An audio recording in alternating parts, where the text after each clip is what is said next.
Um negócio muito visionário. Aquela época era a época do o vendedor pasta e sapato. Era a ferramenta que ele tinha para trabalhar. Era vendedor na rua, marcando visita, tomando café com o cliente. Você não transforma o mercado só vendendo software. Então a camada de educação sempre andou junto. Timing é outra questão. Eu demorei para desapegar o processo, a ciência, o dado, a média. É tudo importante. Mas o fator humano em venda é muito importante.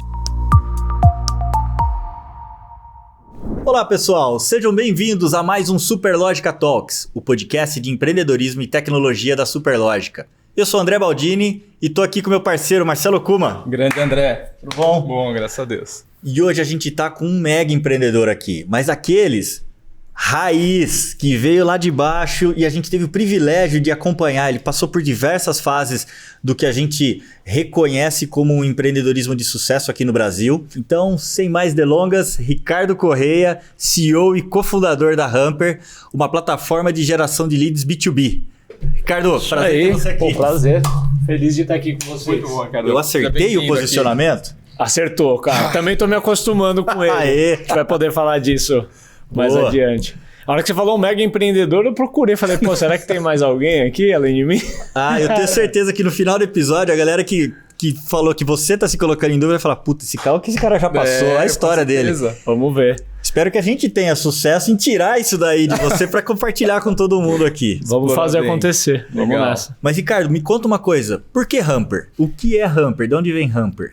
Já começaram com uma braba, hein? Tem que estar inspirado para responder. Ninguém falou que ia ser foda, né? Eu acho que tem vários fatores, né? O principal deles é pela palavra rampar. Rampar. De rampar que a gente abrasileirou, como tantas outras palavras, né? Rampear, para quem não está familiarizado, pode ser utilizado para um profissional de vendas ou para uma franquia, para uma nova unidade de negócio, que é aquele período onde aquele profissional, aquela unidade está tracionando, né? Além de ter uma boa sonoridade, tem um efeito positivo, né? Não tem como você não pensar em coisa boa quando você pensa em rampear, né? E aí tem um pouco da felicidade de a palavra ser universal, né? Que ela pode ser hamper, pode ser ramper e não tem grandes dificuldades de transportar essa palavra para outros lugares. E por fim, encaixa um pouco com talvez algo que a gente consiga falar um pouquinho aqui, que é com skate, né? Tipo, rampar, né? É um verbo que pode remeter para coisas ligadas a vendas, mas pode remeter também com outras coisas, como para mim é o skate, né? Bacana. O quão importante na sua vida é o skate? O skate, para mim, ele foi o meu principal esporte da adolescência. Tá. Ele foi já uma primeira forma, cara, de desenquadrar um pouco da linha de montagem que todos nós seguimos, né, na escola. Então, assim... Esse é o teu aí, ó. Boa. Queria que o meu fosse bonito, assim. O meu tá um pouquinho mais depreciado que esse aí. Mas eu acho que foi uma primeira forma de desenquadrar um pouco da linha de montagem, de que eu, garoto na minha idade, né, todos os meus amigos, todo mundo da minha escola ia pra linha do futebol, ia pra linha, e aí o skate naquela época tinha um pouco da contracultura, né? Do alternativo, do underground. Eu sempre me identifiquei com isso. E ele foi um princípio, né? Estar nesse esporte, estar nesse meio. O skate, ele é mais do que um esporte, né? Ele é um lifestyle especial do que eu acredito, né? Tanto é que na época que eu andava não era tanto um esporte, era mais o lifestyle do que... Né? Muita gente dizia que não era um esporte. Foi para as Olimpíadas agora, né? Hoje as Olimpíadas legitimaram. Realmente. Exato. As Olimpíadas legitimou o skate como esporte, mas até então, e durante muito tempo, foi mal visto, né? E eu até gostava um pouco desse lance, né? Do mal visto, tá? Me identificava com isso. E eu pratiquei durante a adolescência e o skate ele tem uma importância pra mim. Acho que vale um disclaimer, eu nunca fui bom. Eu fui insistente, mas eu nunca fui bom. Andei por 3 ou 4 anos.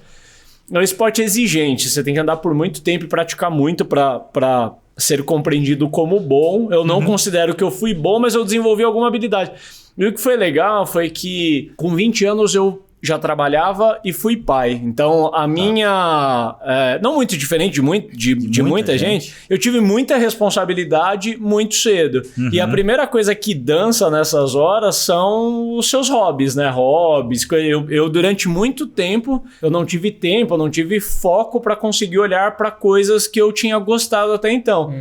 pô, eu posso dizer assim, acho que dos 20 aos 30 anos eu tive que trabalhar e ralar duro para viabilizar a minha vida. E com mais ou menos 30 anos eu tive um reencontro com o skate, que para mim foi bastante importante, foi um reencontro mais do que com o esporte, né? Foi um reencontro com essa personalidade, né? Mais leve, mais alternativa, né? Então, assim, ter voltado a viver isso em outro estágio de vida, né? Com outra maturidade e tal, significa muito para mim. Então, o skate, ele tem esse lance de...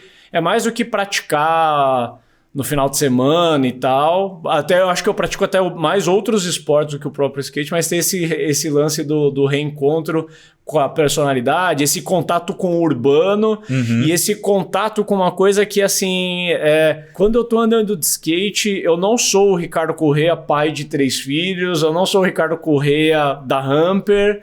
Cara, eu tô andando de skate, sabe? Sim, isso é muito doido. Poucos esportes proporcionam esse nível de meditação, assim, né? Que legal. Que bacana. Muito bom. Agora, você falou que começou a trabalhar muito cedo e pelo que eu me lembro, você tem uma relação com o marketing muito forte, né? Quando foi? Como é que começou? Quando é que você se enveredou para o empreendedorismo? Legal. Vou tentar pegar a história mais ou menos do ponto do começo do skate ali também, sem delongar muito aqui, mas com mais ou menos 13 anos eu dividi o meu tempo entre skate e computador, basicamente, né? E acho que como muitos empreendedores e empreendedoras que inclusive passam por aqui, eu tive esse privilégio de ter o computador em casa, né? Sim. E aí eu... Com 13, 14 anos eu formatava, eu desmontava, eu trocava cabo e eu comecei a desenvolver site, porque quando eu tinha 13 anos deu o boom dos .com ali próximo dos anos 2000 e eu comecei a fuçar com HTML, com Photoshop e comecei a conseguir pôr uns sites no ar do que era hobby meu na época, fiz site do Chaves, fiz site de skate. Legal. E apreciei aquilo e o meu pai teve uma certa...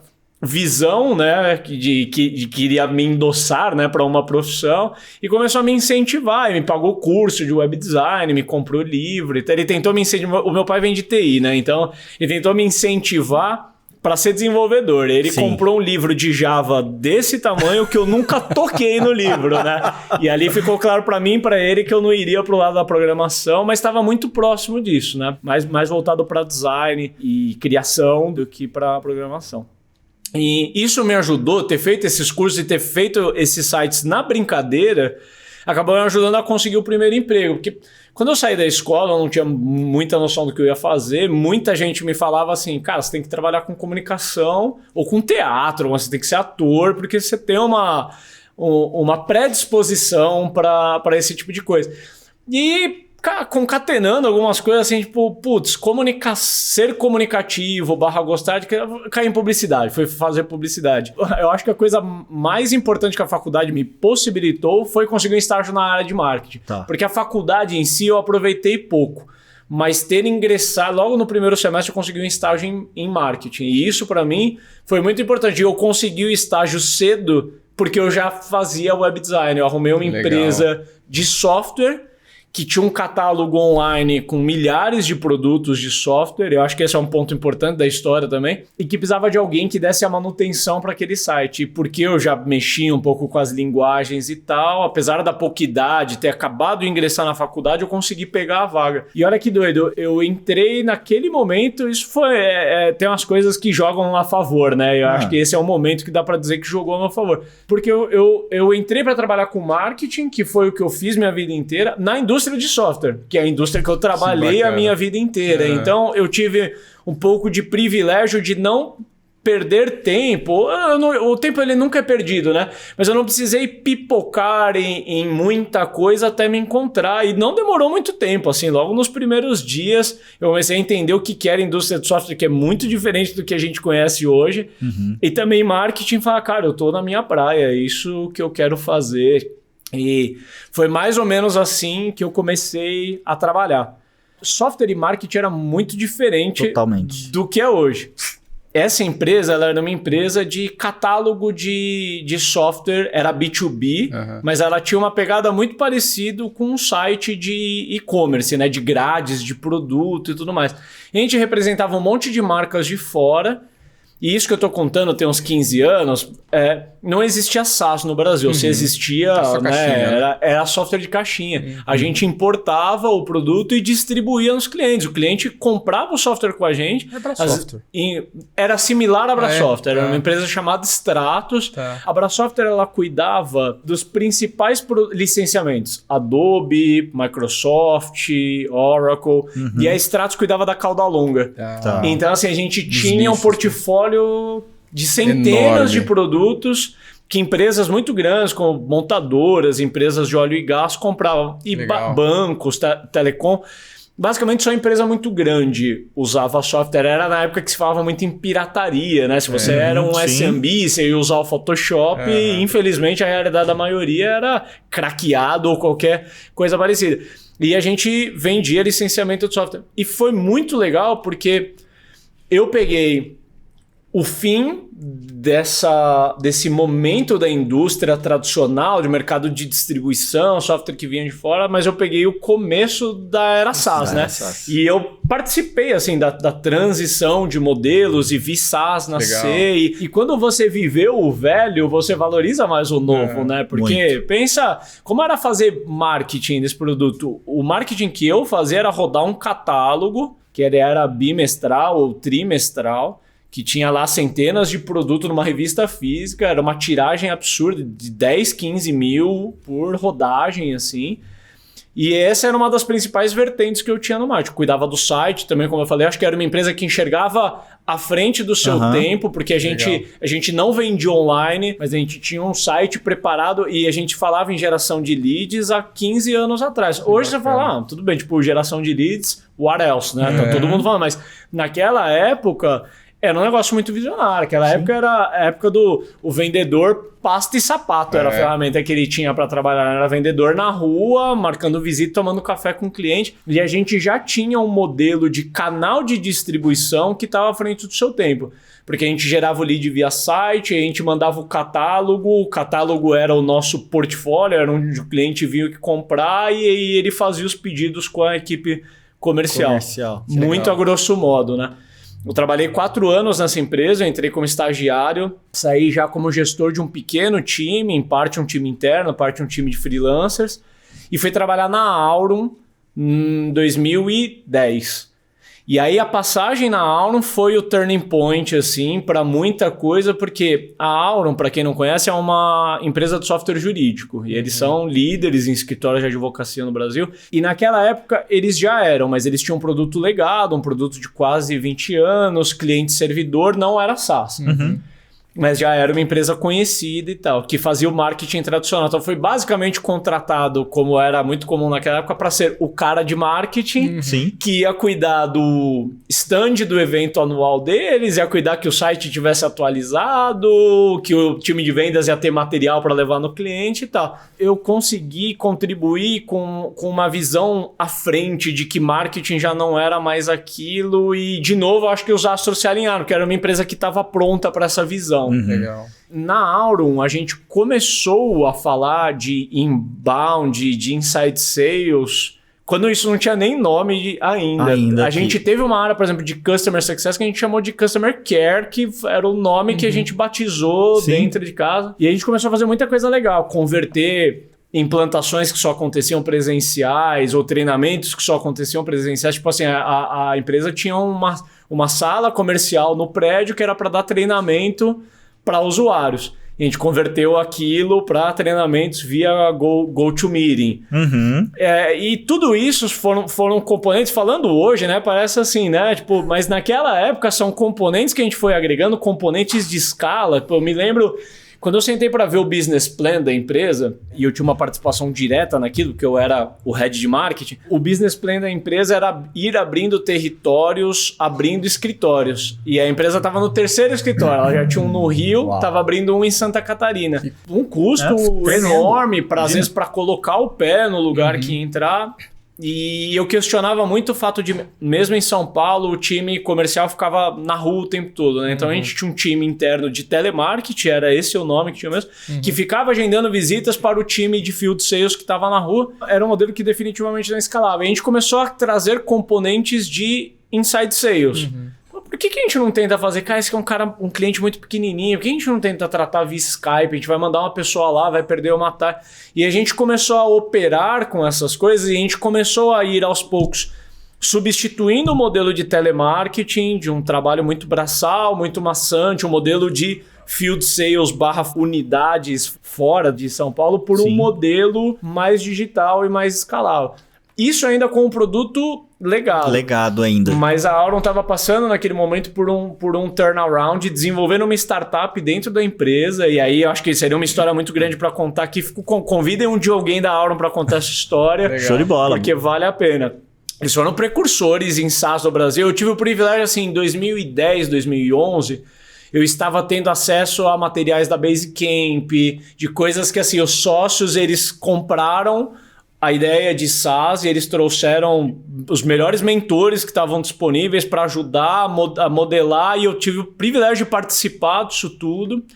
E eles criaram um SaaS dentro da Aurum, chamado Astrea, que daí teve uma curva que depois superou o produto legado e hoje é o principal. E eles, tiveram uma empresa bootstrap com números de dar inveja em qualquer empresa VC-based, assim. É uma história muito legal. Nicho, e eu tive o privilégio de participar do turning point deles entre 2010 e 2012. E tudo que a gente fez ali foi tão legal, me deu uma confiança tão grande de ter visto mudar o modelo de marketing tradicional, que era stand na feira, / telemarketing, / cartão de visita para vendas, para um modelo de geração de leads propositivo, com produção de conteúdo, estratégia de mídia paga, e ter iniciado a conversão do modelo. Quando eu saí, a gente ainda não tinha terminado de tombar para o modelo de inside sales, ainda tinha muito elemento de field sales que depois, no tempo, eles foram tombando.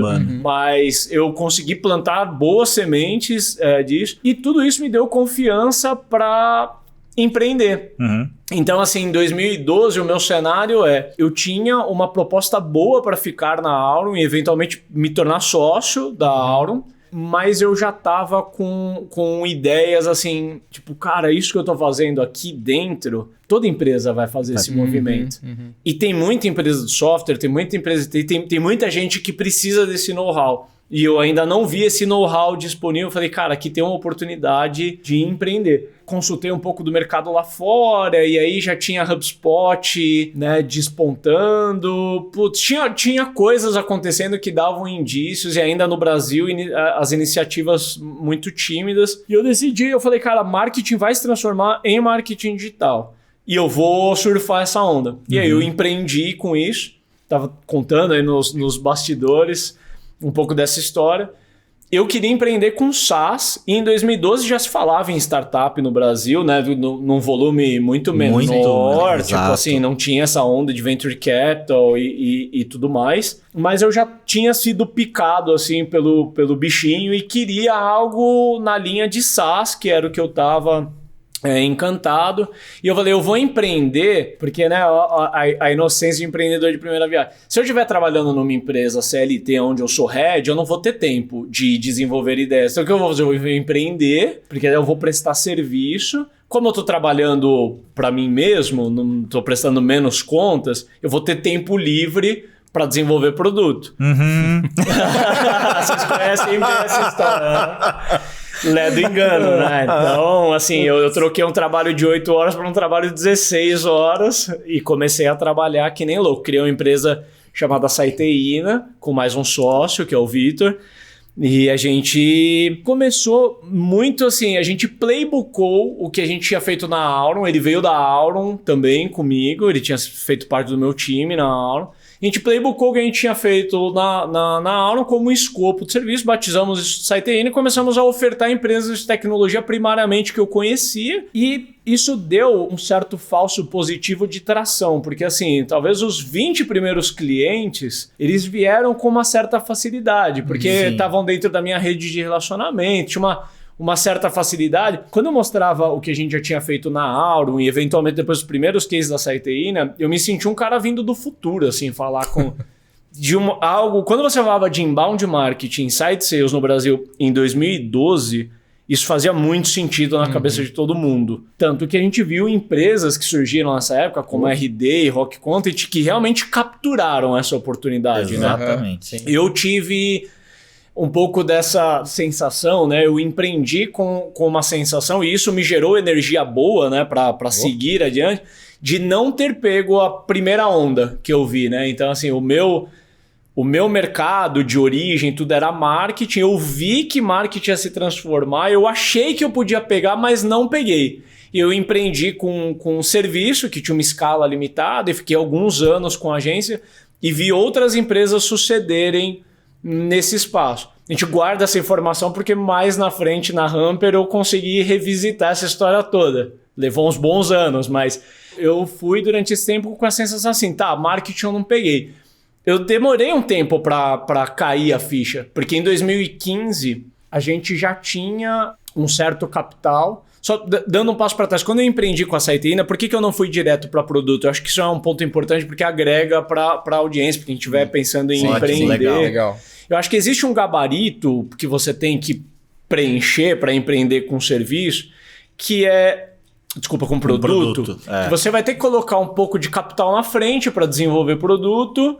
Você tem que estar bem amparado de desenvolvedores, seja tendo um sócio desenvolvedor que de repente vai fazer o produto pelo equity da empresa, ou você vai ter que ter ainda mais capital para pagar bons desenvolvedores. É uma conta difícil de fechar. Nessa época eu não tinha esses recursos. Então eu falei, eu vou prestar serviço, eu vou vender o meu tempo e o meu conhecimento, vou me capitalizar um pouquinho. E na jornada eu encontro o desenvolvedor, eu vou fazer produto e tudo bem. Eu não sabia que existia uma janela de oportunidade. E aí a janela de oportunidade de produto para marketing passou para mim. Em 2015, quando eu terminei de reunir, digamos assim, os elementos que precisavam, eu ainda tentei um produto de marketing digital. Mas ficou claro que já estava tarde demais. Assim, já estava falando de players de fora que já tinham uma presença relevante aqui, players locais muito bem tanto capitalizados quanto que foram capazes de execução mesmo e de congestionar o mercado, né? De capturar a oportunidade de mercado. Você trouxe 2 exemplos aqui que basicamente trouxeram essa cultura do inbound e do conteúdo, né? O modelo inbound foi fantástico. Sim. O mérito dos caras é tremendo. Muito, né? Muito. E em 2015 a gente achou que ainda estava em tempo de pegar, porque a gente via ainda alguns gaps desatendidos de solução de mercado, mas estava claro, assim, a gente chegou a desenvolver um primeiro produto e a gente conversou um pouco com o VC e tudo, e o mercado era muito cético em relação a isso. Falar, cara, tipo, marketing é mar vermelho, o cara vai fazer outra coisa, vai... E, caraca, agora... Tipo assim, agora que eu tenho tudo na caixa de ferramenta para fazer, né? É muito louco, né? Acho que timing, nós, empreendedores, lidamos com isso o tempo todo.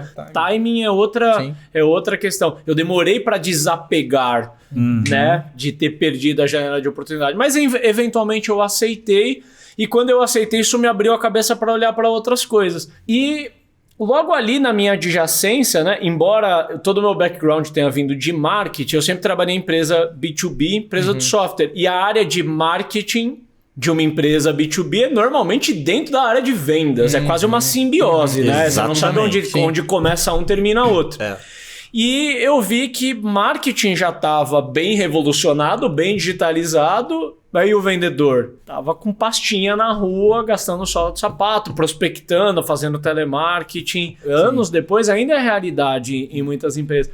Eu falei, cara, aqui tem outra oportunidade de disrupção, de mudança. Eu me sinto legítimo para fazer, porque tá logo do lado ali de marketing. Sempre tive próximo de áreas de vendas. Durante a Siteina, que foi a minha agência, eu fui o vendedor durante... Então eu vivi na pele a dor de quem vende, de quem tem pouca ferramenta para trabalhar. E aí, de novo, né, vai uma visão um pouco nerd, né? Vai olhar o mercado lá fora, olha lá fora e fala, não, peraí, tem gente desenvolvendo um pouco do modelo mental que eu pensei aqui, já tem lá em software, esses caras já passaram por Series A, acho que é um forte indicador, né? A gente tem uma latência, acho que naquela época era mais gritante, talvez o que estava acontecendo lá uns 5 anos depois ia acontecer em alguma escala aqui também. E teve um fator bastante importante que foi o Predictable Revenue, que lá fora já era tido como a bíblia de vendas do Vale do Silício. E aqui no Brasil, nas rodinhas, nas nossas bolhas mais nerds, mais startupeiros, já estava sendo uma realidade. E basicamente o Predictable Revenue, ele dava embasamento para o que estava um pouco no campo da ideia. Muito a grosso modo, assim, o Hamper ele nasceu de que jeito? Em 2015, quando começou a me faltar lead pela agência, eu acho que aqui tem um parênteses importante, que é um pedaço da história pouco contado da Hamper. Que é o problema real, né? Que no fim do dia. Que é o problema real. Ali eu tava vivendo, assim, cara, a problemática que é contada, assim, no capítulo 1 do Predictable Revenue. O dono de uma empresa de serviço criou a sua empresa muito baseado na sua imagem, no seu relacionamento, teve uma primeira onda de sucesso, que foi um certo falso positivo, achou que aquilo ia ser ad eternum, né? Fala, nossa, achei aqui uma reta, agora é só contratar e tá dado o cenário, daqui pra frente só subo. E eu fui nesse caminho, e quando essa primeira onda passou, e quais foram os sinais de que a onda passou? Quando eu já tinha esgotado o meu relacionamento, eu vendi muito no meu relacionamento no começo, a minha entrega, a minha participação nos clientes, ela foi sendo diluída porque eu fui tendo muitos clientes, aí eu fui colocando equipe para cuidar, e antes, se eu estava dividido em 5 clientes, anos depois eu estava dividido em 50. Então tinha churn, eu tinha vários outros componentes, e eu entrei nos picos e vales. Na cardíaca. Na frequência cardíaca. Isso aí, exatamente isso. Olha que doido. Em 2015, além de estar vivendo isso, eu desenvolvi o produto de marketing. E eu me descapitalizei. O pouco caixa que eu tinha na empresa, eu usei para isso. Para mim, estava tudo bem a receita de serviço estar caindo, porque eu estava desenvolvendo um produto e na minha ingenuidade, as linhas iam se encontrar em algum momento, o produto ia superar a receita de serviço. Tá talvez tudo até bem. Um puxa o outro. Puxa o outro. Nossa, a ideia, não, na cabeça da gente empreendedora. Nossa, mas cara, como eu errei nesse cálculo, porque todo mundo faz isso, relaxa. Isso já tranquiliza. Hoje ele aprendeu, né? Tranquiliza um pouco mais. Mas na época, eu acho que assim, o meu período mais difícil como empreendedor foi quando, em 2015 para 2016, ficou claro de que aquele produto que a gente desenvolveu, ele não ia ser tudo aquilo que a gente queria. Tava claro que não tinha oferta de VC, porque a gente estava fazendo. Eu tinha ficado muito tempo focado no desenvolvimento do produto e deixei a peteca cair em serviço. Só que assim, eu estava bem no meu presente, sabendo que a receita estava indo embora, quando eu olhava para o futuro e via o produto me sustentando mais na frente. Quando tirou o produto, tirou o meu futuro. Eu vi a realidade que eu tinha no presente, que não era legal, e sem futuro pela frente. Foi um vale, assim, foi um período cinzento, meio maluco. E no desespero de precisar girar clientes pela SiteIna, clientes de serviço, eu falei, poxa, o meu inbound, aqui o meu marketing digital não tá me rendendo o que eu preciso. Eu preciso de mais reuniões comerciais do que eu tô fazendo hoje. Pingava alguma coisa pelo meu site e tal, mas não era nada que pagava as contas. E eu comecei a fazer prospecção. E quando eu fui fazer prospecção, eu falei, bom, eu não posso usar os métodos convencionais, eu não vou montar um call center. Pô, eu tava na derroca, que jeito que eu ainda ia contratar gente para fazer? Eu vou ter que dar um jeito de fazer isso de uma forma mais digital, mais escalável. Aí eu fico... O fato de ter uma gene mais digital, cara, eu criei um modelinho de fazer a prospecção na mão, via cold mail e tudo mais. Quando eu li o livro do Predictable, eu falei, não é possível, cara. Eu já tinha vivido as primeiras horas, eu já tinha tido os picos e vales e tava fazendo a prospecção na mão lá. E basicamente, cara, muito a grosso modo, eu peguei com o Henrique, que tava desenvolvendo software de marketing na época comigo, e falei, cara, dá uma olhada no que eu tô fazendo aqui. Não. Isso daqui é melhor do que o produto de marketing que a gente tá fazendo. Porque tá funcionando. O produto não tinha funcionado até. Isso daqui dá para desenvolver isso em tecnologia? E ele entendeu um pouco do modelo mental do que eu estava fazendo. Eu estava indo no LinkedIn, mapeando os perfis de clientes que eu queria, jogava por uma planilha, dava um jeito de descobrir o e-mail da pessoa e fazia na mão, controlando via planilha, uma cadência. Eu mandava um e-mail, dava uns dias a pessoa não me respondia, eu fazia um e-mail de acompanhamento e marcando um monte de reunião fazendo esse negócio. Falei, cara, dá para transformar isso em software. E é muito a grosso modo, a gente chega em 2016 aí, dá início a história da Hamper. Que legal. Que bacana. Que legal. Mas aí você encerrou o serviço da agência, praticamente. A agência, ela se fez necessária até o final de 2017, ela que segurou o REG da receita, porque toda aquela curva que a gente falou de custo de desenvolvimento de produto, depois você tem um custo de go-to-marketing também, até o negócio tracionar, que o que segurou foi a empresa de serviço. E eu mesmo só caí para a folha de pagamento da Hamper depois do investimento anjo. Porque com a empresa crescendo, a minha opção era sempre assim, poxa, vai sobrar um dinheirinho, traz mais uma pessoa de desenvolvimento. Sim. Sobrando um dinheirinho, traz uma pessoa de vendas, uma pessoa de customer success. Sim. E eu ficava no payroll da agência ainda. Né? Entre 2015 e 2016, eu... Vou dar um nome bonito aqui, eu desinvesti a agência. Uma empresa de serviço dificilmente quebra, porque você não opera alavancado, né? Você não tem grandes riscos. Você encerra os contratos, né? Você encerra os contratos. Mas eu tinha folha de pagamento, eu honrei com todos os compromissos, acabou o dinheiro na jurídica, acabou o dinheiro na física, foi assim um mergulho profundo, mas eu consegui manter minimamente uma linha de receita pela Saiteína, que me possibilitava com não muitas horas semanais de dedicação, pagar os meus custos fixos como pessoa física e dedicar o resto do tempo pela Hamper. Tá. E a Hamper já tinha ali entre 5 e 10 pessoas full-time dedicadas. O meu sócio da época já estava dedicado, porque ele era o principal desenvolvedor do produto. E ainda em 2017, entre histórias assim, tipo, do primeiro Superlogic Experience, a gente estava com stand, eu ainda tinha agência. Olha que doido, cara. Isso eu lembrei agora. No Superlogic Experience de 2017... Eu participei de um painel de manhã, era no primeiro horário. Eu varei a noite trabalhando em coisa da agência, do hotel, cara. Olha aí. Porque, se eu não me engano, foi um evento de 2 dias. Eu fiquei o primeiro dia inteiro na feira, né? Aproveitando, ele tava com um standzinho, então eu tava aproveitando ali, tentando torcer o ROI do dinheirinho que a gente colocou no stand. Eu fiquei, sei lá, 12 horas no stand jambrando, só que a minha caixa de e-mail acumulou. Nossa, a hora que eu dei por mim, eu falei, cara, preciso ir pro hotel e descascar esses abacaxi. Eu tinha um cliente muito grande na época que era o que pagava as contas. Tinha uma coisa como uma reunião muito importante no dia seguinte, que eles precisavam do mundaréu de coisa, era uma empresa que tinha um private equity, era chato, assim, tinha um nível de accountability alto, tava num período que tinha que fazer muito relato. Cara, eu passei a noite fazendo os reports e fui pro painel depreciado, assim, sabe? Foi como um cara que não tinha dormido a noite. Biritei no dia anterior, fui pro happy hour com a galera do Superlogic. Queria aproveitar tudo, né? Claro. Mas na madrugada eu tive que trabalhar. E é muito doido, né, cara? São histórias, assim, de quem tá criando um negócio, né, na veia, né? Que espetáculo, bacana. Que show de bola. Nesse evento aí, você participou de um painel com concorrente? Foi, cara. A gente só coloca os caras em fria.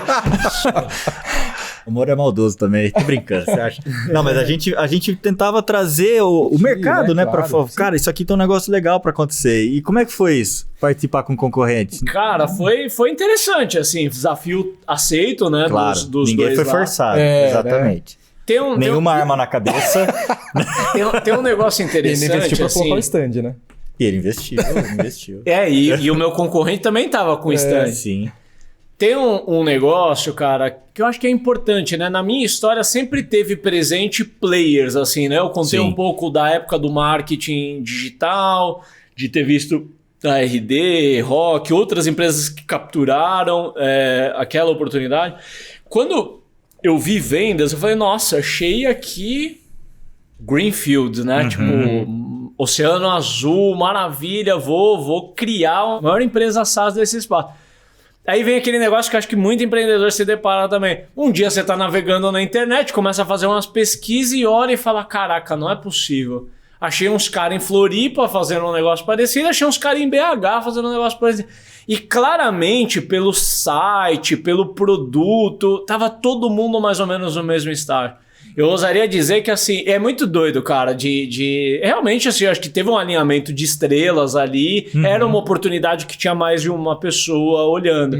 E mais ou menos nos mesmos meses esses players lançaram. Talvez a gente tem diferença, tem uns 4 players no Brasil, sendo a Hamper um deles, que tem uma diferença de idade, talvez de 3 meses para mais, 3 meses para menos. Esse de BH, que teve no painel comigo, foi um que a gente praticamente lançou juntos e foi assim, o competidor durante o primeiro estágio assim da Humble, um pro outro, e é bom nesse momento você um provoca o outro, porque né? um esquenta o traseiro do outro, né? Essa que é a verdade. Um chama a régua do outro, assim, queria ver um ficar maluco, comparava com o do outro e tal. E aí a Superlógica teve essa inteligência, né, cara? Eu acho que o Moura, que já estava bem inserido nesse mercado, falou, cara, tipo assim, é um mercado iniciante, eles defendem teses um pouco diferentes, vamos colocar os caras aqui para se entender. Exato. Na arena, né? E foi ótimo, né? E acho que foi ótimo para nós no sentido de pro evento, né? Sim. Para que houvesse essa conscientização desse modelo que estava nascendo ali, mas que eu tenho certeza que não foi só flores, né? Quando nasce uma empresa, você passa por aquele período do abismo, né? E depois você teve a oportunidade de contar, né? Dado que a gente está falando de Superlógica Experience, num outro Experience você voltou para contar como foi atravessar esse abismo, né? Todo mundo fala no empreendedorismo, quando você está lançando algo novo, você chega numa fase que você fala, agora, vai o racha, né? Como é que foi atravessar? Compartilha com a gente. Boa. E o que foi para você isso, né? Legal. Cara, a gente, em 2017, a gente captou um investimento anjo de R$1 milhão.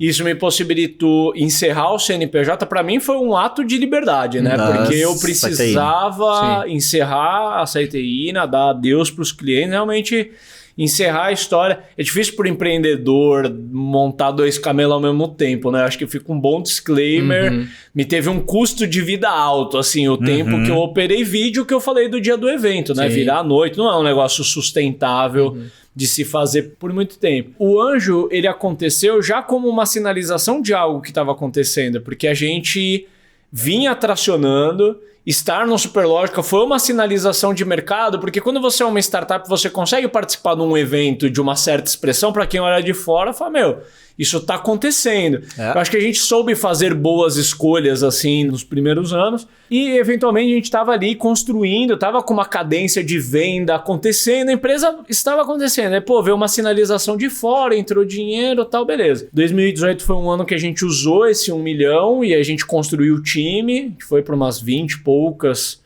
para 30 pessoas, construiu melhor o produto, porque até então ele estava rodando só em MVP, fazendo loucura. Em 2018 a gente teve também no Superlógica, mas em 2019 foi um ano importante, porque foi o ano de break-even da Humper, e a gente tinha rodado o ano todo, e talvez o Superlógica foi no começo do segundo semestre, eu imagino, né? É final agosto, junho, né? Ali. É junho. Junho, tá. Não, então a gente estava 6 meses em break-even, e a gente tinha passado já uns maus bocados, assim, com break-even. A gente não precisou fazer nenhuma loucura, né? Pra break-evar. Não teve layoff, não teve cavalo de pau. Mas teve um rearranjo, né? Você troca de marcha, assim, né? Quando você precisa break-evar.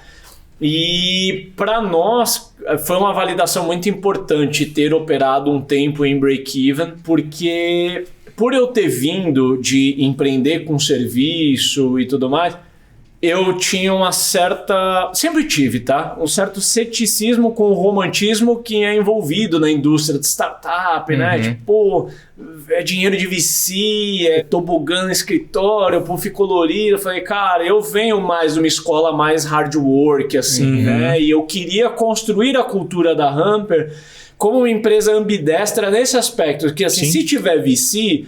a gente usa e a gente vai se catapultar para crescer mais rápido, desenvolver. Mas se não tiver, tá tudo bem também. A empresa ela tem que existir, honrar com seus compromissos e continuar crescendo. Então, em 2019, o fato de a gente ter rodado em break-even, eu acho que trouxe uma certa graduação assim, para a empresa. A gente se sentiu empoderados nesse momento. E a temática que a gente escolheu contar nesse Superlógica de 2019 foi numa linha um pouco mais assim, né?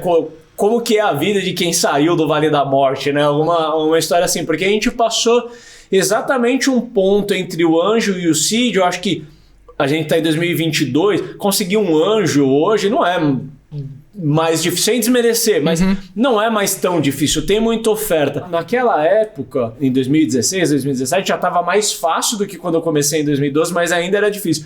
E entre anjo e seed, era um negócio assim, uma zona de mortalidade de startups que ou morriam de vez ou ficavam zumbizando pelo vale. E tem umas até hoje ficaram nesse estágio. Concordo. E ter conseguido passar por esse período, tendo consumido relativamente pouco dinheiro e estar em break-even, foi um negócio que a gente falou, pô, eu acredito que a gente fez umas coisas diferentes aqui e muito contaminado positivamente pela atmosfera que existe em SaaS de, cara, eu aprendi algo, eu tenho que compartilhar, e o Superlogic Experience endossava isso. A gente teve a oportunidade através do Ramp Up, que é o nosso evento, também fazer um pouco disso, de falar, cara, vamos trazer gente para contar o que tá aprendendo. E a gente contou ali em 2019 alguns aprendizados assim de como que foi construir uma empresa SaaS que estava operando em break-even já numa certa rodagem, mantendo ainda uma taxa de crescimento muito parecida com o VC. E puta, foi legal. Maneiro pra caramba. Um give back um pouco de devolver para uma porção de gente uma série de coisas que a gente tinha aproveitado até ali. Legal. Ricardo, e assim, você comentou muito, né, do trabalho voltado para as startups ou para o mercado de software, né? Mas você abriu muito esse leque em termos de business, né? Tipo, você entrou para outras áreas também, né? E hoje, da tua experiência lá atrás, né, 10 anos depois, como é que você está vendo a digitalização da área de vendas e, enfim, e as oportunidades que estão aí em mercados tradicionais que ainda não fizeram essa mudança? Como é que você está vendo tudo isso? Boa.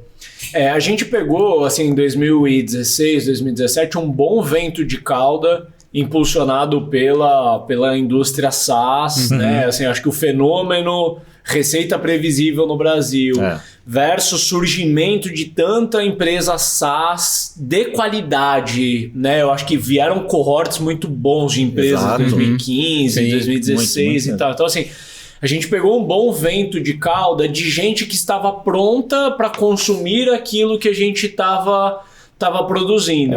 Então, assim, a gente teve a dificuldade de criação de categoria, que eu acho que muitos SaaS passam, mas a gente pegou um bom vento de cauda, acho que até análogo com o que tinha sido inbound 5 anos atrás, impulsionado por metodologias de fora e por aí vai. Mas a gente sabia que o desafio ele ia estar um pouco mais no crossing the chasm, assim, né? A gente falou, cara, se a gente montar uma empresa para vender nesse mercado, digamos assim, vender só para as empresas que estavam na feira do Superlogic XP, cara, nós vamos ser uma empresa muito pequena. A gente vai ter que comunicar com outros tipos de empresa e o desafio é maior. Porque aí a tradição de vendas está mais enraizada, né? Você tem, em vendas tem estereótipos, você fala até hoje, assim, pensa o vendedor, você vai pensar, infelizmente, né? O cara que, vai te incomodar no WhatsApp, se você der seu número para ele, você vai comprar numa loja física, ele vai te cercar lá, vai ficar no seu pé. A gente criou um pouco desse ranço que aos poucos ele tem que ir sendo quebrado. E muita empresa endossa, não precisa ir para o lado mais da indústria tradicional. Tem muita empresa, tem empresa SaaS fazendo que ainda endossa o comportamento de cultura do medo e desejo, né? Então, assim, bata a meta e você vai ser Deus aqui, mas não bata a meta, você vai ser mandado embora. E aí a galera fica, né? Muito microgerenciamento, porque tem muito problema para ser resolvido. Existem indústrias que estão mais prontas para ir aceitando, como toda a transformação digital ela vai acontecendo em camadas, né? Então, de SaaS, a gente foi entrando em empresas de serviço, em agências de marketing. Hoje a gente atende empresas muito mais muita contabilidade, muito escritório de advocacia, muitas empresas que no primeiro momento a gente não imaginava que realmente conectou. A dor, ela não é uma dor startupeira, é uma dor de venda. Geral, toda empresa B2B precisa vender, para vender ela precisa de lead, que é o insumo, e o jeito mais caro de gerar lead é alocando o profissional de vendas para fazer na mão. E é caro em vários aspectos. É caro porque a hora do profissional é caro porque desmotiva, é caro porque é trabalho braçal, demanda microgerenciamento detona a cultura, gera turnover, então o custo é exponencial. E a gente precisou validar, até para nós mesmos acreditar, tipo assim, isso é um negócio que extrapola a bolha de startups ou não, mas no tempo a gente conseguiu... Legal. A gente conseguiu... Não dá para dizer assim, se provar, tem que se provar todo dia, né? Mas a gente conseguiu suceder e eventualmente fazer um pouco do crossing the chasm e sair só dos early adopters e operar num mercado mais mainstream. Bacana. E aí eu vou ajudar ele a vender agora, porque eu achei perfeita a tua definição do quanto isso é danoso para uma empresa tradicional colocar um vendedor ali para fazer o outbound, né? Além de tudo isso que você melhora do aspecto de digitalizar uma operação que ela é desmotivante, ela é cara e tudo mais, quanto é que você consegue aumentar? Para essas empresas, quanto é que você consegue trazer talvez de mais leads ou melhores leads, né? Leads mais qualificados para o funil dela ali, para ela começar, para ela traduzir isso em receita depois. Boa. É difícil de dar um benchmark médio, porque a maneira de... Tem várias maneiras de calcular isso, né? Então fica muito claro assim, da nossa maneira de calcular, a gente calculou algumas vezes dentro da Humper, estima que a gente reduz o trabalho em mais ou menos 6 vezes o tempo que um profissional levaria para fazer o mesmo trabalho sem ferramenta e com ferramenta. Com a ferramenta ele faz 6 vezes mais rápido. Uau. E a taxa de conversão ela é cerca de 3 vezes melhor. Então é exponencial, né? Isso eu tô falando assim, de você converter alguém que estava na berlina mesmo, né? Fazendo na mão, fazendo prospecção no cold calling. Ele converte essa prospecção cold calling para cold mail, a taxa de sucesso ela já aumenta exponencialmente. E você tira do colo do profissional, tipo, putz, faço follow-up, atualizo na planilha, ou que eu use um software para fazer isso, tipo um CRM que não foi concebido para fazer essa atividade. Fazendo na mão, ele levaria 5, 6 vezes mais tempo. Então, uau. Posso continuar vendendo para você? Vai lá, não, é sério, porque você estava falando. Eu nem gosto de vender, não gosto de vender. Né? Não, mas você estava falando, poxa, escritórios de contabilidade, jurídicos e tudo mais. E, cara, a gente tem um monte de administradora de condomínio assistindo isso daqui, um monte de imobiliária assistindo isso daqui. Sim. Né?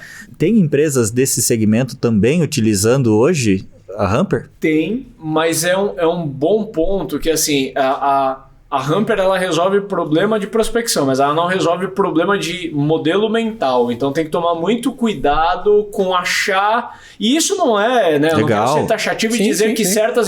Toda indústria vai ter empreendedores, gestores, equipes que acham que a ferramenta faz milagre, né? Não faz. Eu vou implantar aqui. Perfeito. Deixa eu olhar, o que a Superlógica usa? Eu faço somente mais. A Superlógica fala, puta, eu uso o Humper aqui, eu uso não sei o que lá...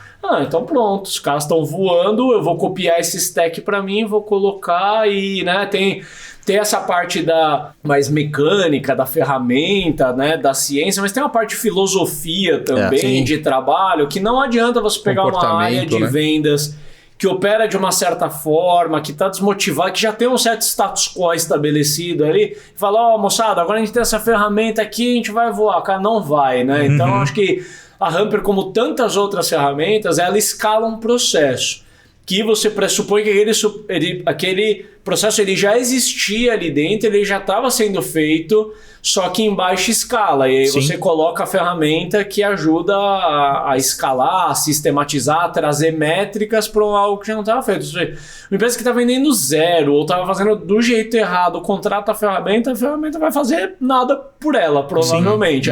Em alguns casos, a ferramenta foi o primeiro passo para a mudança de modelo mental, mas é difícil, é mais fácil a empresa já estar inclinada a querer mudar algumas coisas e aí depois a ferramenta ela veste naquele novo processo. Né? Bacana. Perfeito, porque eu fui um dos defensores e acho que até conversei contigo uma certa vez, falou, cara, vamos palestrar num evento para administradores de condomínio, e a gente teve essa discussão e falou, talvez não fizesse sentido, né, naquele momento. A gente levou palestra de vendas, a gente levou um monte de coisa, processo, né? E é engraçado, a gente fazia uma pergunta no evento, né? Você acha que vendas é processo ou é dom, né? É dom.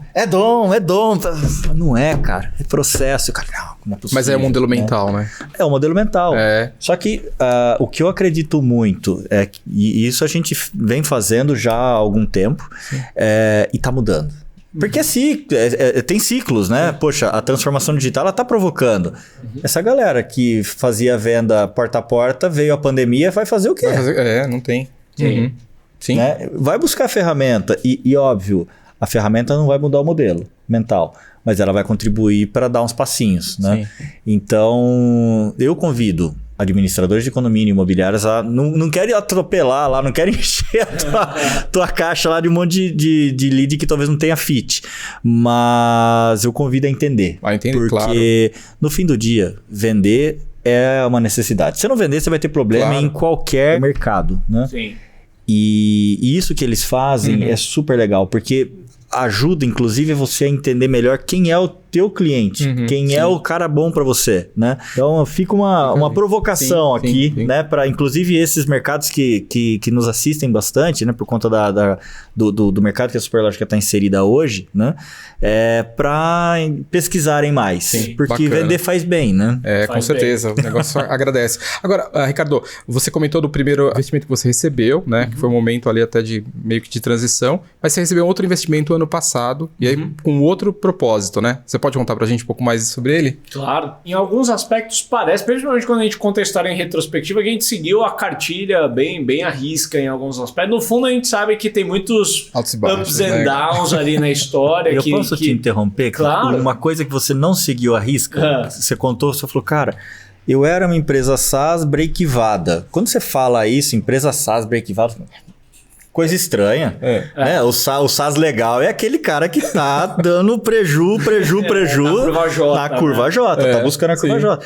Mas é um negócio que ele falou que é interessantíssimo. Na tua cabeça, você falou, cara, eu vou ter que ser uma empresa que vai funcionar independente se tiver grana ou não, investimento ou não. E essa era uma coisa que era muito parecida com a Superlógica. Com a tua empresa também, você teve que fazer isso, né?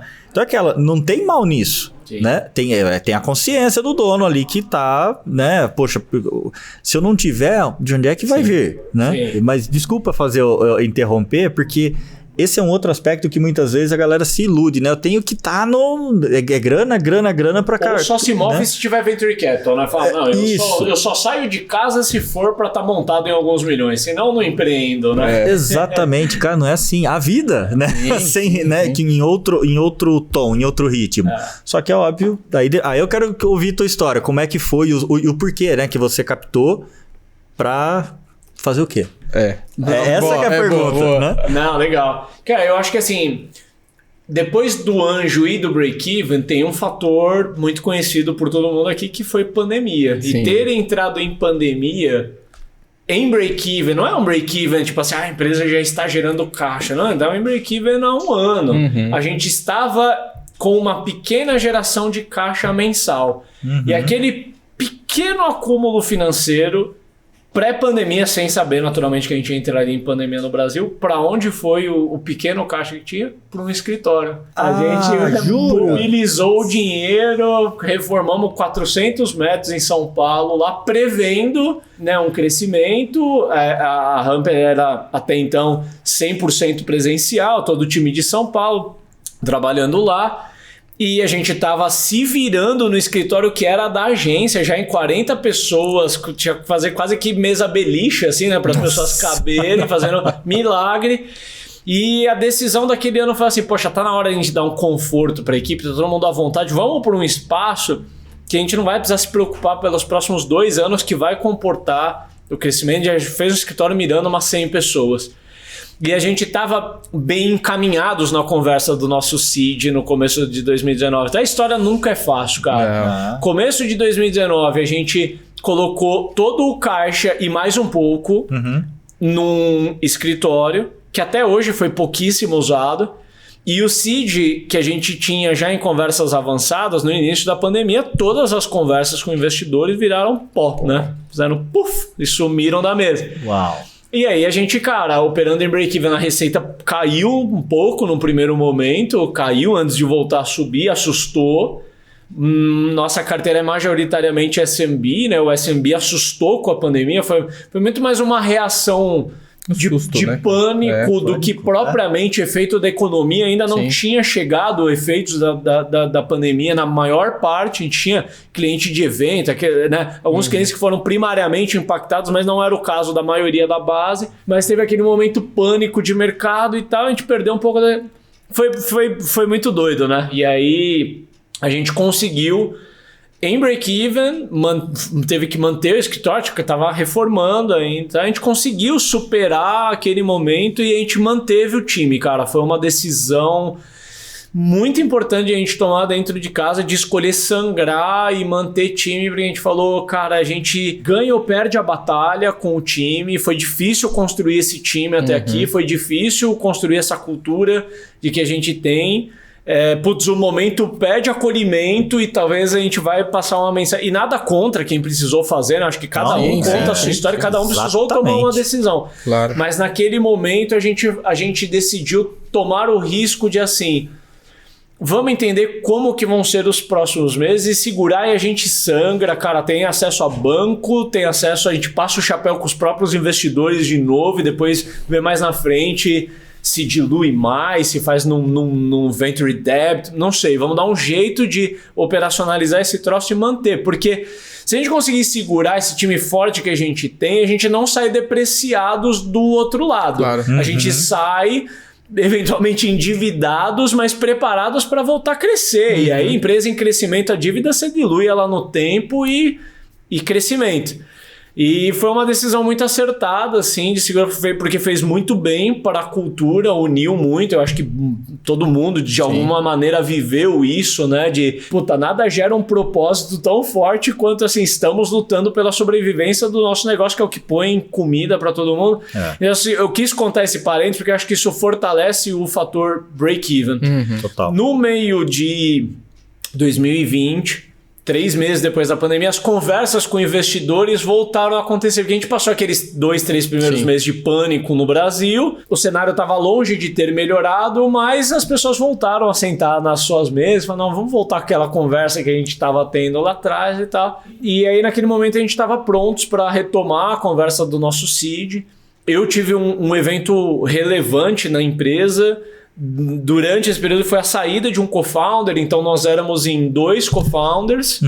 Entramos começamos a conversar sobre um seed em 2 co-founders. Quando eu retomei a conversa, eu era um solo founder que precisava contar a história de um founder que tinha saído. Então isso mudou um pouco. A gente tinha fundos, a Domo, por exemplo, que fez o nosso seed, estava engajada com a gente.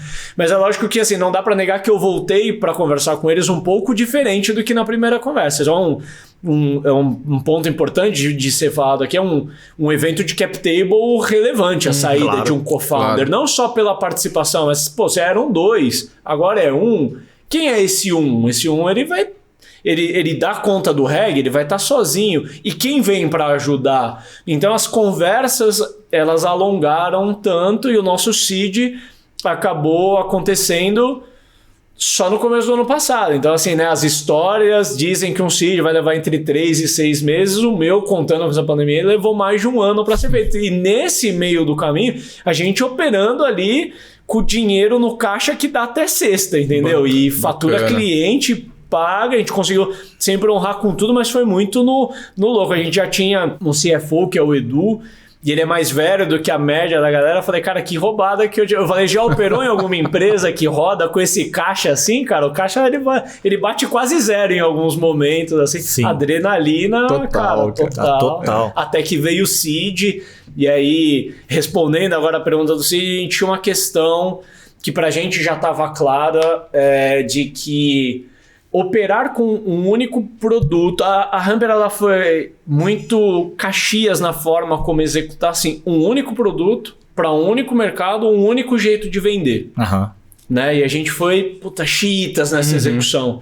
Quase 5 anos fazendo nesse modelinho, Bruno, até bater uma receita significativa e alguns indícios de cume. Fala, opa, peraí.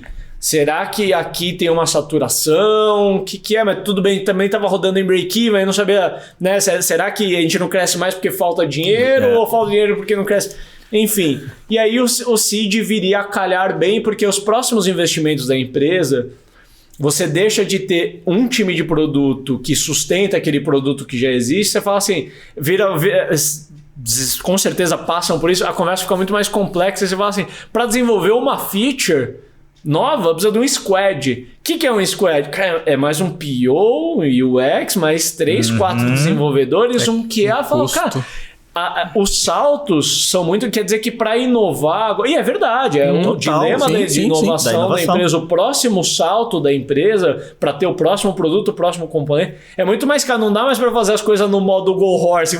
Cara, cadê aquele time de dev que a gente pagava umas pizzas, varava a noite aqui fazendo e subia quente a funcionalidade e boa. E tá certo, tem que ter essa cadência de trabalho. A gente falou, tá, os próximos desafios, eles precisam de um dinheiro maior do que o que a gente tem agora. E tudo bem, a gente continuaria construindo a Humper em break-even, mas talvez para colocar mais uns 2 ou 3 barcos na água, que era o que a gente estava querendo fazer, precisava de mais dinheiro.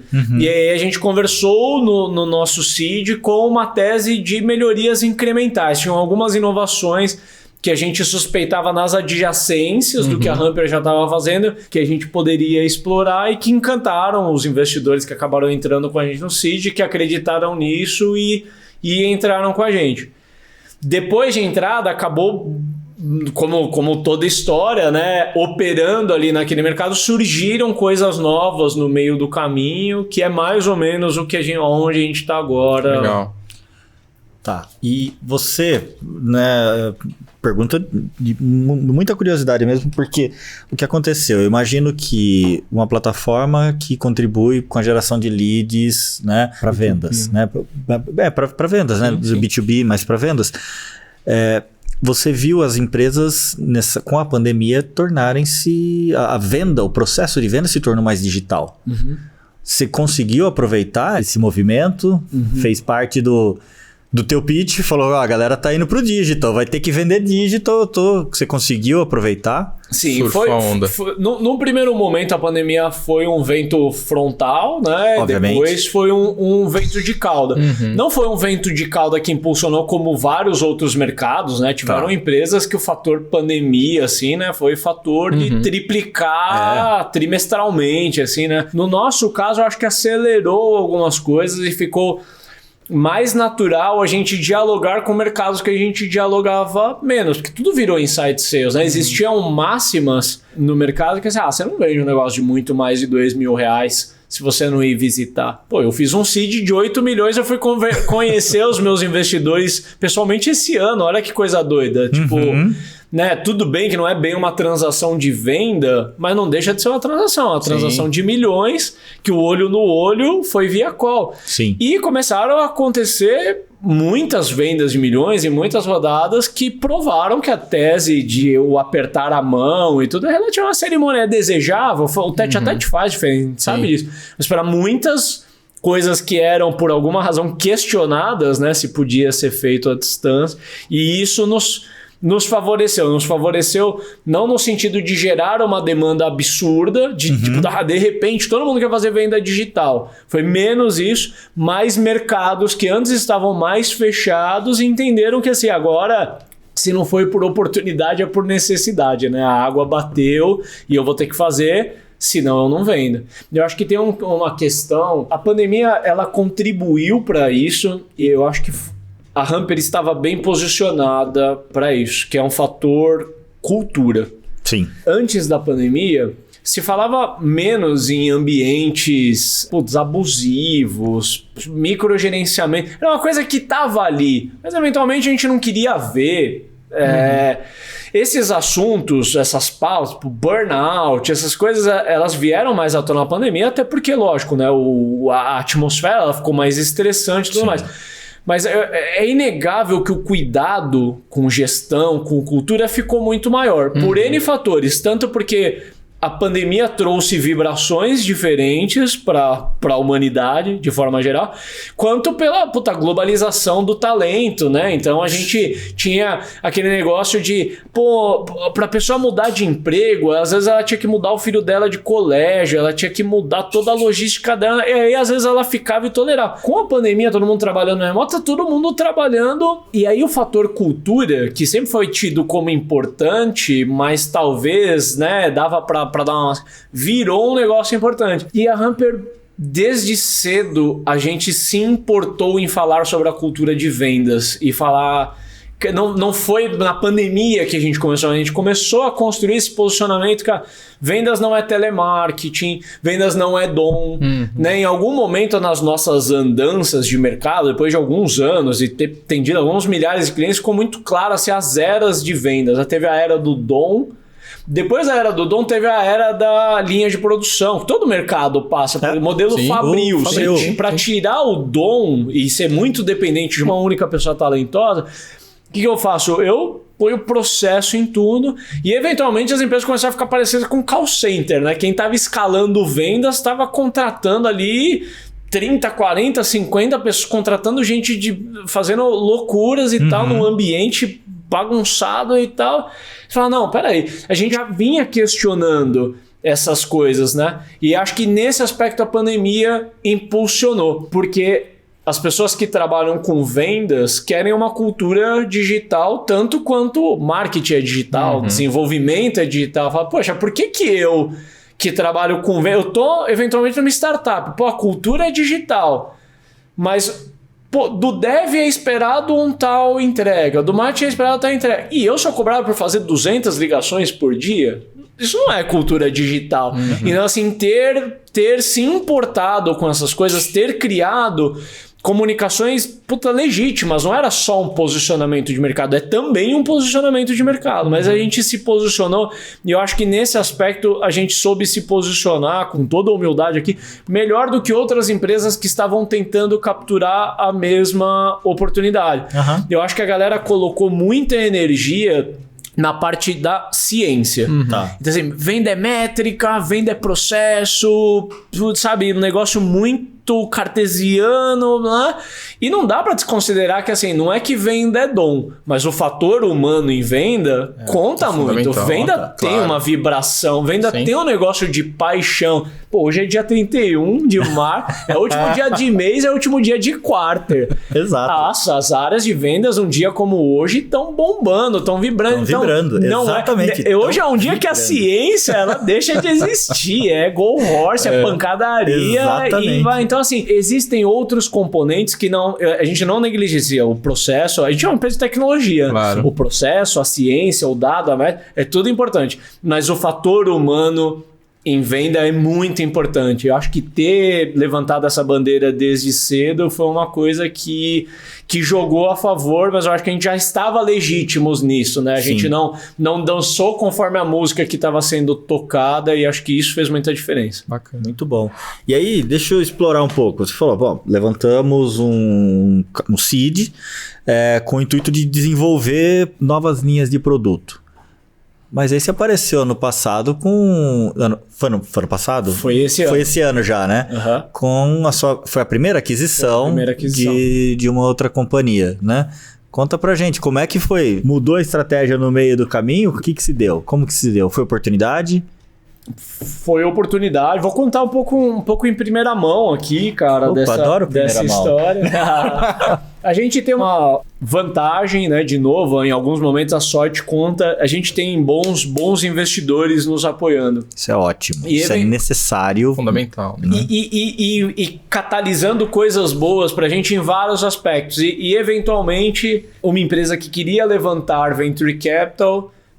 que era a Lahar, conversou com os nossos investidores nos trouxeram como oportunidade de a gente conhecer a empresa de um ponto de vista de assim, eu acho que para Venture Capital, para o estágio que a Domo olha, não faria sentido, mas eles viram como uma oportunidade para uma empresa do portfólio e trouxeram para olhar. E no meu entendimento, eu falo, cara, no estágio de seed, que a gente vai olhar M&A, né? Tipo, assim, via de regra, se a gente for seguir a risca cartilha, você vai olhar M&A no estágio pós-série A, muito provavelmente pós-série B. Posso mencionar a Superlógica, é bem maior do que a Hamper. A Superlógica é uma referência em M&A, mas é uma empresa um tanto maior, tem mais robustez em vários aspectos. Eu falei, poxa, eu não me passava pela cabeça M&A até mais ou menos um ano atrás. E ter... Os investidores eles terem tido mais do que a sensibilidade só de trazer o negócio para olhar, mas de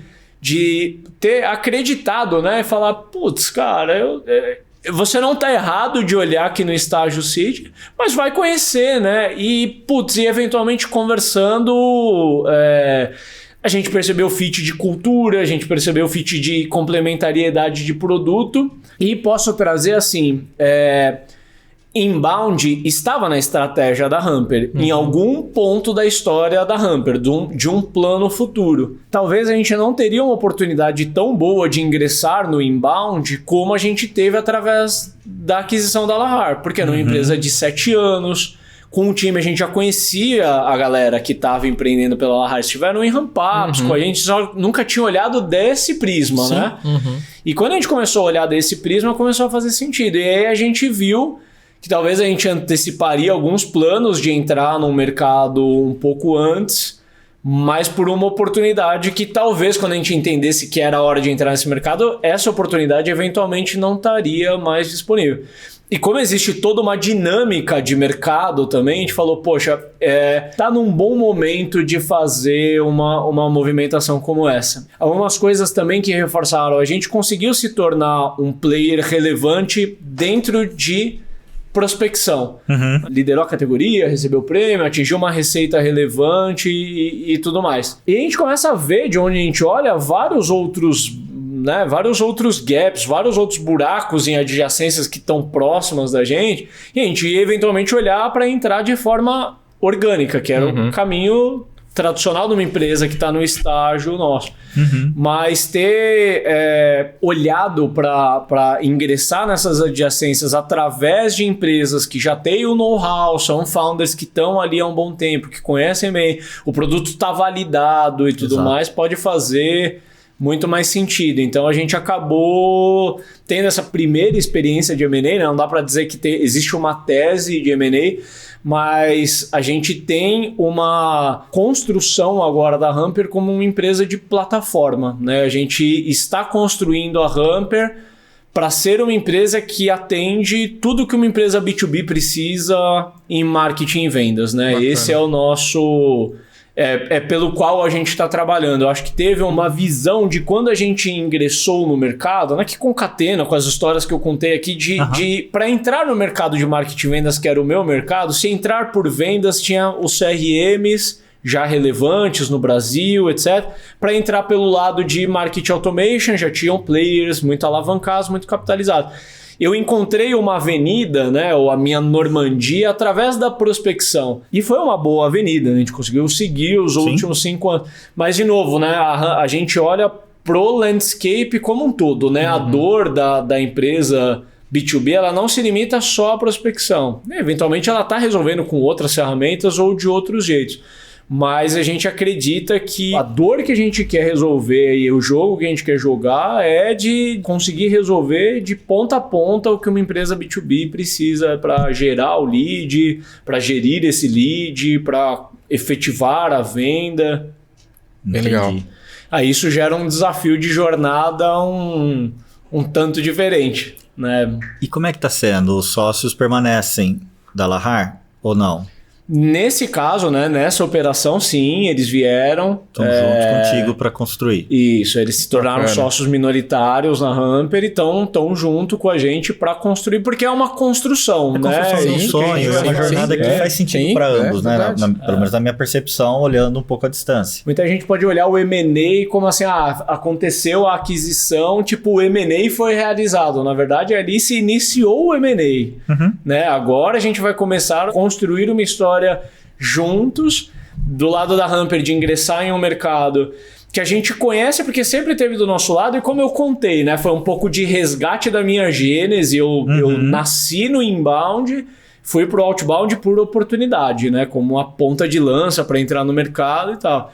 Mas tem esse resgate de algo que eu sentia que em algum momento eu estaria inserido, mas fazendo isso com quem conhece da jornada, e eles fazendo parte agora, os founders, o time, de uma empresa que vem num crescimento alavancado, que tem respaldo de venture capital, que pretende levantar mais rodadas, que vem construindo uma história, um brand. Putz, nós criamos eventos, nós criamos coisas legais no entorno da empresa que montam um conjunto que eventualmente para outras empresas menores pode fazer mais sentido estar junto, né? Eu acho que esse é um pouco do momento que a gente vive do nosso mercado de marketing e vendas, né? Um momento de que eventualmente algumas empresas pode fazer mais sentido elas estarem junto com uma marca, ter uma marca que conseguiu se posicionar de alguma forma liderando um movimento, sem a pretensão aqui de se afirmar líderes, né? Líder, porque líder em que critério? Uma maior? Eu não sou a maior do mercado de marketing de vendas, mas de eventualmente liderar um movimento que seja atraente para outros empreendedores e falar, eu tenho mais oportunidades de crescer daqui para frente fazendo parte desse movimento do que tentando fazer aqui sozinho, concorrendo com Deus e o mundo e tal. Cara, você não sabe como eu fico feliz de ouvir, né, essa história que você contou, esse crescimento que você tá vislumbrando, porque eu acredito que agora acelera bastante. É um momento que você vai ter uma história mais ampla para contar.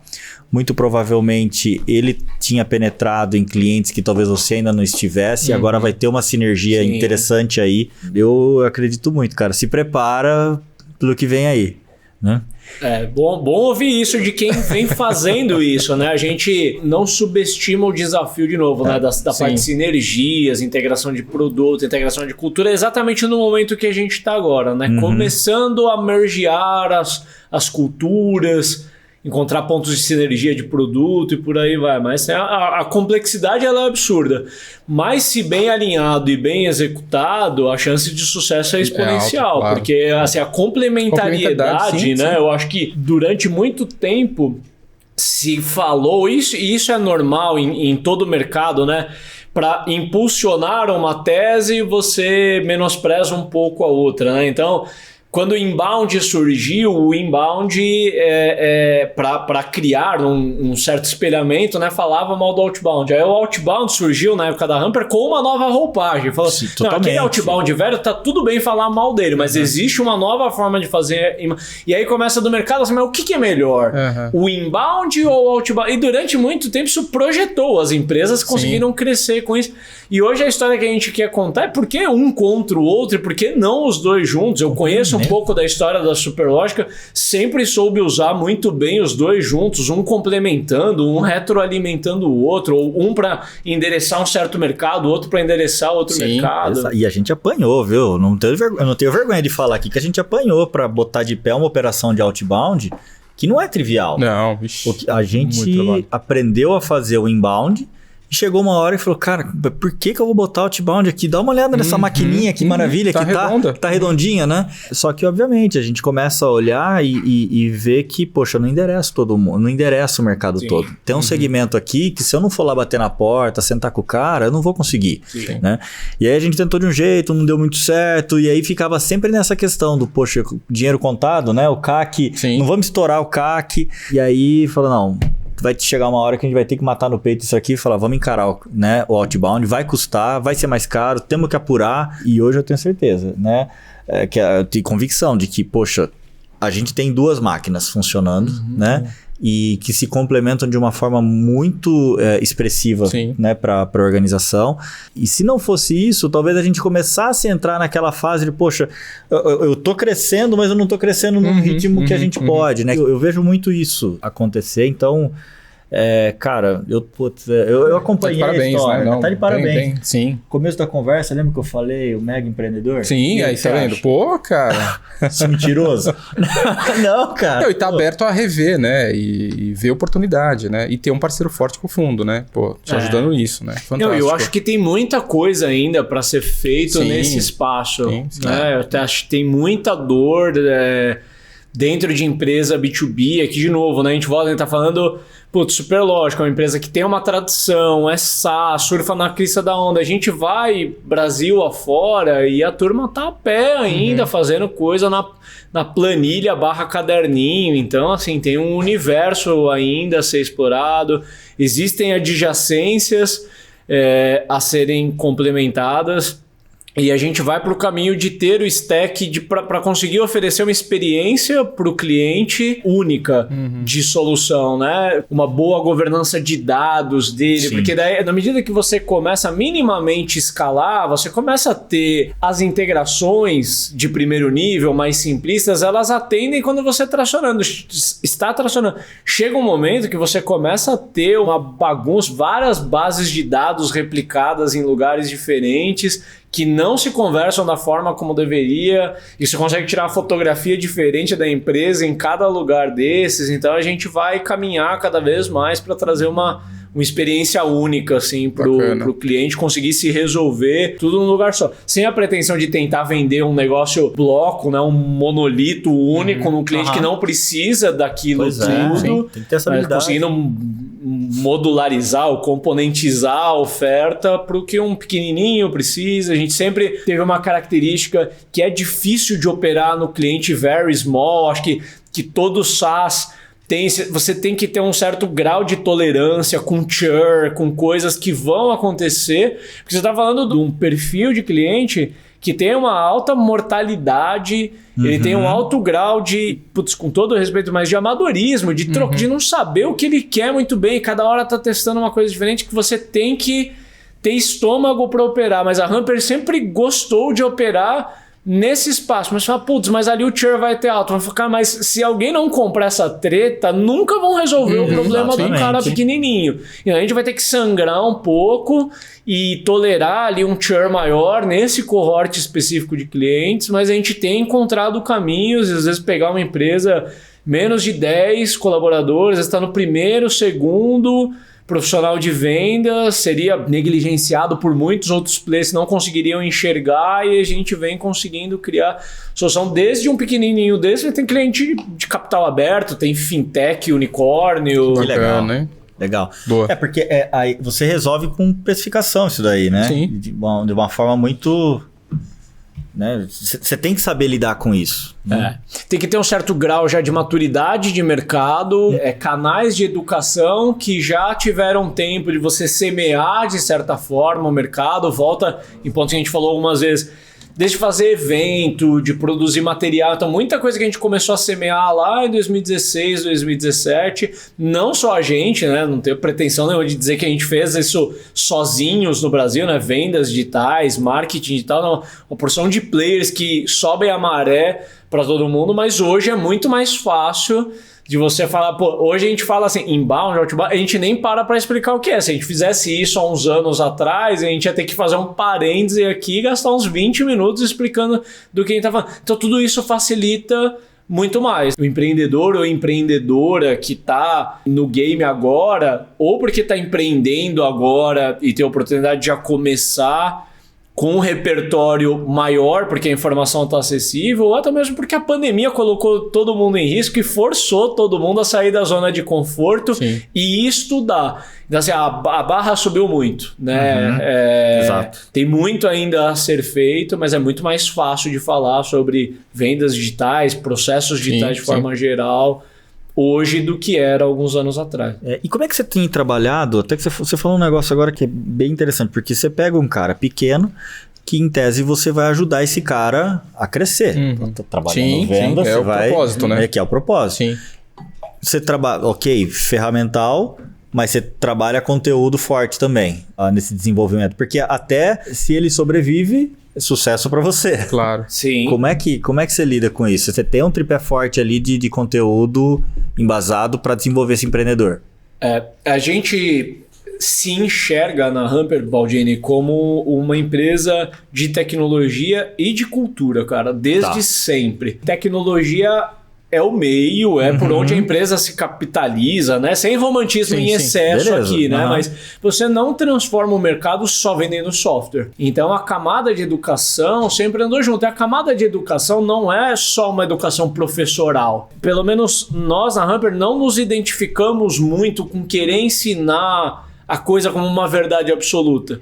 Tanto eu vou dar um exemplo. A gente usou muito Predictable Revenue no começo como uma forma de impulsionar para trazer uma educação para um mercado que estava quase que em base zero. Né? A gente estava falando assim, de anos atrás, um mercado que acreditava em venda como dom.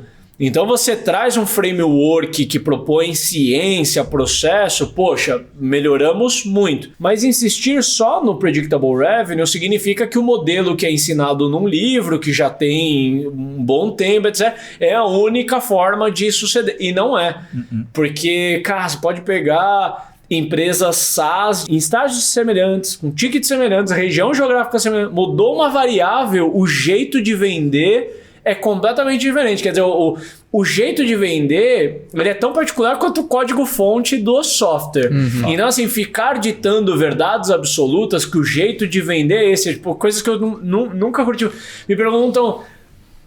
Ricardo, qual que é a cadência perfeita? Lógico, é normal, porque sabe, a gente tem acesso a dados, consegue tirar benchmark da nossa base e ver o que está falando.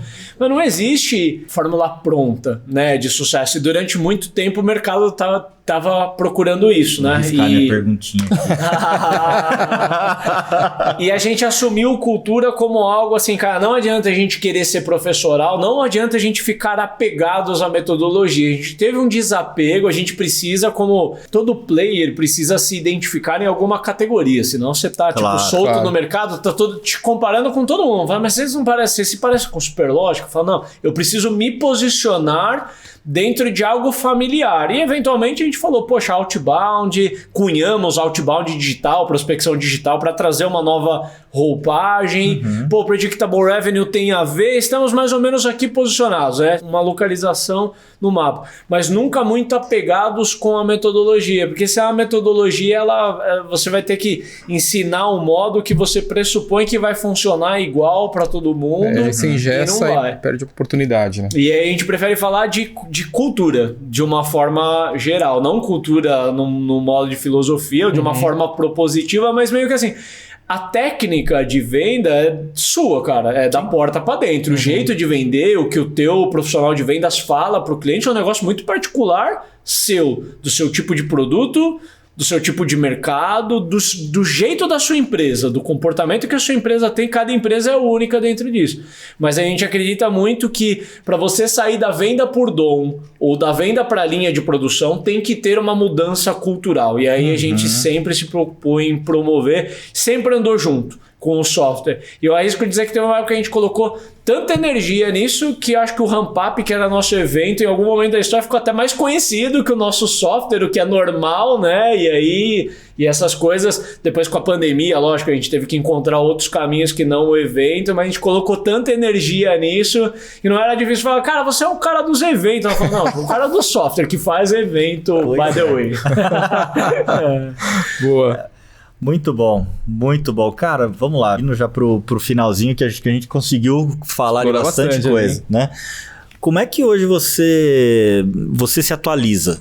Como é que você se mantém atualizado no negócio? Você consegue ou você tá foco 100% Hamper?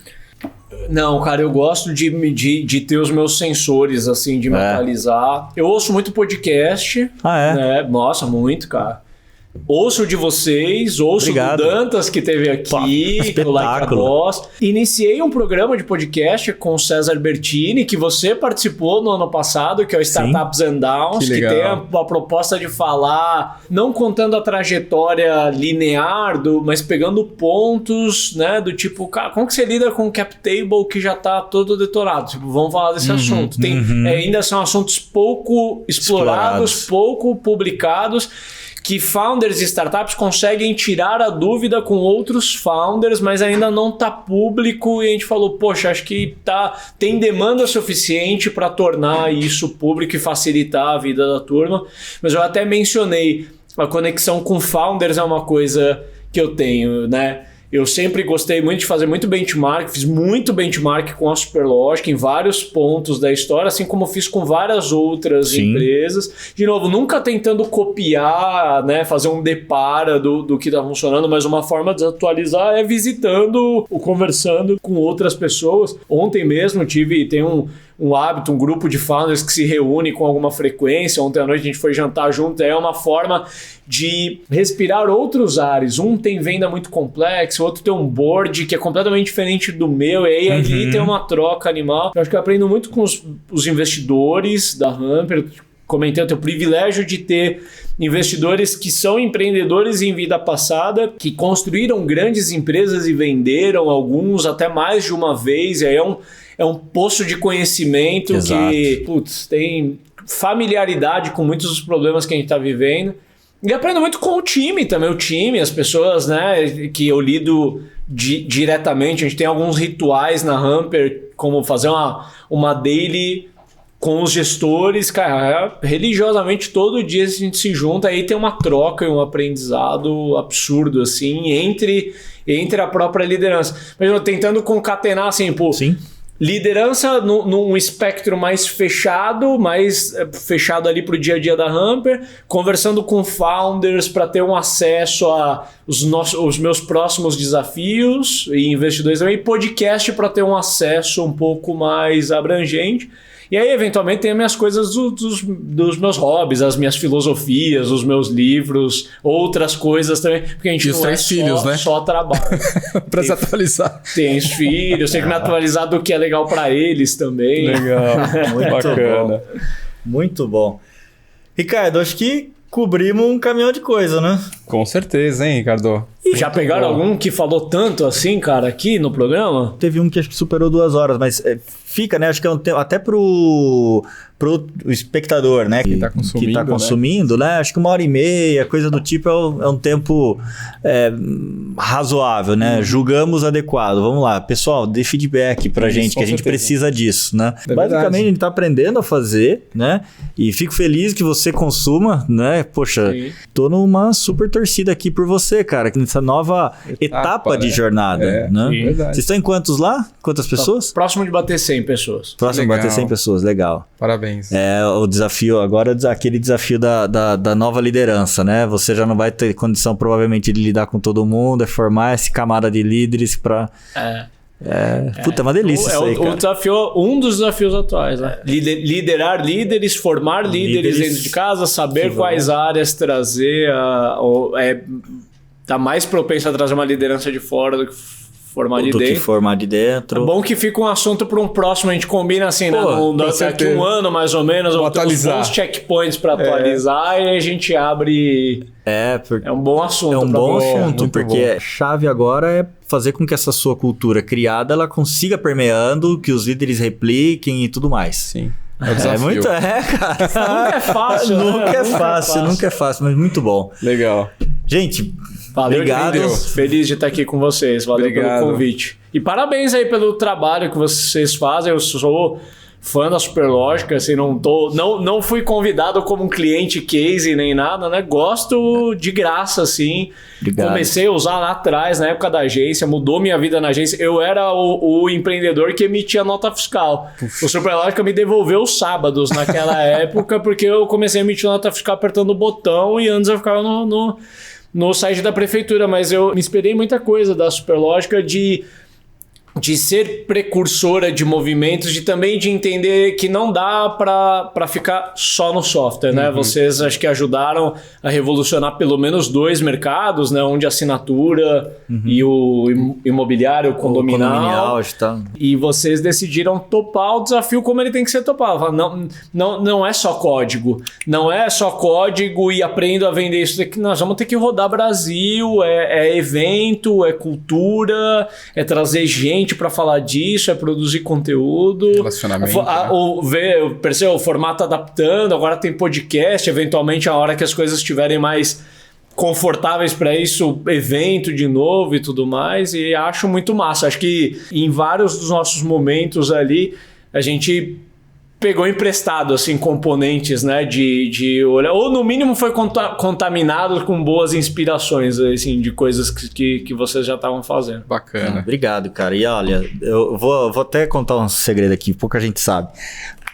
Num evento seu, né, num Ramp Up Tour, acho que era encerramento de uma jornada de eventos que vocês fizeram, né?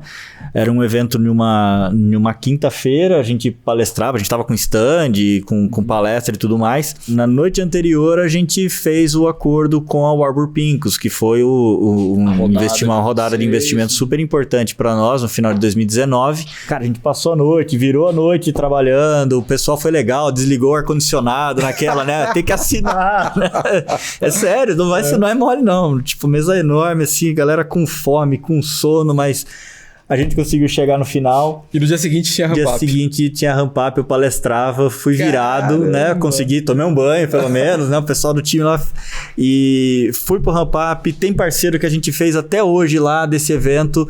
Então, nossa história, ela tá muito mais, né, misturada, se atrelada interligada do que muita gente imagina, né? Do que você até eu mesmo consegui dar o troco, né? Porque em 2017 quem palestrou virado foi você. Pois é, então. O mundo dá muita volta. O mundo dá volta, mas voltas boas, voltas ótimas. E assim, lembranças que a gente guarda com carinho. Sim, tremendo. Bacana, né? E acho que uma coisa que é, né, talvez pareça pouco humilde o comentário, mas a gente tá deixando fortes registros de uma indústria que está sendo construída agora, né? Ajudando história, né? A criar, né? A irradiar coisas boas e inspiração para as próximas gerações que vão seguir tocando esse negócio e de ter participado. Teve um pouco, comentei na história no começo, vendo um negócio software de caixinha, mandar catálogo por correio, vendo, tipo assim, esse negócio nascer e poder dar uma pequena contribuição, né? Talvez no livro de startup do Brasil, a Superlógica tem ali o seu trecho, o seu parágrafo, a Hamper tem algumas linhas ali. Tem, legal. Tamo junto construindo, cara. E a gente vai ler ali na frente, vai se orgulhar do que tá fazendo, né, Boldini? Né, Ricardo? Muito bom. Muito bom. Muito bom. Valeu, isso aí, pessoal. Esse foi mais um Superlógica Talks, o podcast de empreendedorismo e tecnologia da Superlógica. E aí, gostou? Se conhece alguém tão fera quanto o Ricardo, e eu falei que o Ricardo era foda, né? Um mega empreendedor, e aí? O que vocês acham? Mas se conhece um cara tão bom quanto ele, ou que tem uma história para contar, comenta aí, deixa um comentário que a gente vai ter um prazer enorme de trazer a pessoa aqui para apresentar o case, para dividir experiências aqui com a gente. E não esquece, marca lá no sininho, curte esse episódio, ajuda a gente a circular e a ser referência para mais e mais empreendedores nesse Brasil. O que acho que a gente precisa é de muito empreendedor para mudar esse mundo, mudar esse Brasil, para, quem sabe, se tornar aquele país que a gente tanto espera. É pelo empreendedorismo que a gente constrói esse país que a gente quer, né? Sem dúvida nenhuma. Isso aí. Então é isso, pessoal. Obrigado. Valeu, até a próxima. Valeu. Tchau, tchau. Tchau, tchau.